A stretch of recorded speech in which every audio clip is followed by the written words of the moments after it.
Այսօր մենք արտարարում ենք համապետական հանրագրի մեկնարկ հոսանքի սակագինը իջեցնելու պահանջով։ Մի փոքր նախաբան ներկայացնենք, ինչ տեղի ունեցավ դեռևս ծույն թվականի մայիսին Հեցի հայ էլեկտրական ցանցեր փակ բաժնետիրական ընկերության սեփականատերերը հանրային ծառայությունները կարգավորող հանձնաժողովին ներկայացրել էին դիմում առ այն, որ իրենց արդյունավետ կառավարման արդյունքում կուտակված շուրջ 3 միլիարդ դրամի հաշվին իջեցվի բնակչության հոսանքի սակագինը։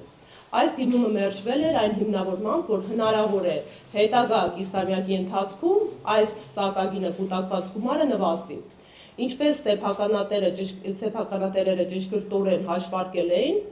երկրորդ կիսամյակում այս գումարը ոչ միայն կրկնապատկվել էր, այլ նաև գերազանցել էր կրկնապատիկը։ Այս պայմանությամբ 6 միլիարդ դրամից ավել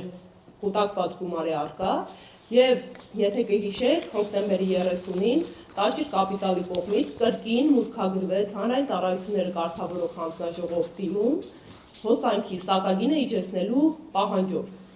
Այդ ժամանակ մենք ես Մելոյան Գուարես եւ գործընկերս Արտուրը Միքայելյան ներկա ենք եւ արտարարեցինք, որ հանրային վերահսկողություն ենք մեկնարկում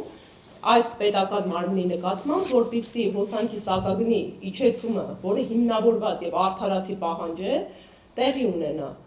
Այսօր դեկտեմբերի 3-ն է եւ մինչ օրս հանրային ծառայությունները կարգավորող հանձնաժողովը այդ դիմումին չի արձագանքել, անպատասխան է մնացել։